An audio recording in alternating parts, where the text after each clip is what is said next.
નમસ્તે મિત્રો, હું છું આપનો રૂપેશ સોલંકી। રંગીન રાજકોટ ચેનલમાં આપનું હાર્દિક સ્વાગત છે। એક નવા સંગઠનની રચના આપ દ્વારા કરવામાં આવી છે। વિદ્યાર્થીઓ અને યુવાનો માટે નવા રાજકારણનો પાયો। ઈશુદાન ગઢવીએ રાજકોટમાં એ સાપ નામના નવા સંગઠનની જાહેરાત કરી છે। તો મિત્રો જુઓ આ વિડીયો। આજે રાજકોટમાં CYSSને નવા નામ એસાપથી લોન્ચ કરી છે ગુજરાતમાં।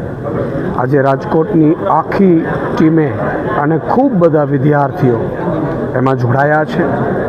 મને પૂરો વિશ્વાસ છે કે એસએપ આખા ગુજરાતમાં તમામ કોલેજોમાં, યુનિવર્સિટીઓમાં, હાઈસ્કૂલોમાં વિદ્યાર્થીઓનો અવાજ બનશે।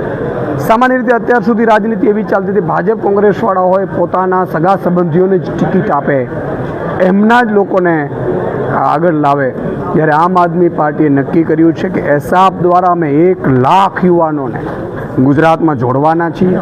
જે 1 લાખ યુવાનો આગામી સમયમાં તાલુકા, જિલ્લા, નગરપાલિકા, મહાનગરપાલિકાઓમાં ચૂંટણીઓ પણ લડશે। સાથે સાથે એ પોતાના વિસ્તારનો અવાજ પણ બનશે, તમામ લોકોને જાગૃત પણ કરશે અને સાથે સાથે પોતાના કોલેજમાં, યુનિવર્સિટીમાં જે વિદ્યાર્થીઓ સાથે થતા અન્યાયને અવાજ પણ ઉઠાવશે। જે આમ આદમી પાર્ટીની વિદ્યાર્થી ભાગ CYSS હતી એનું નેશનલ લેવલે પાર્ટી દ્વારા રિલોન્ચિંગ કરી ASAP association of student for alternative politics તરીકે લોન્ચ કરવામાં આવી। તેનું આજે ગુજરાતનું ઇવેન્ટ રાજકોટ ખાતે રાખવામાં આવ્યું હતું। ત્યારે માનનીય પ્રદેશ અધ્યક્ષ ઈશુદાનભાઈ ગઢવીના હસ્તે આ લોન્ચિંગ કરવામાં આવ્યું।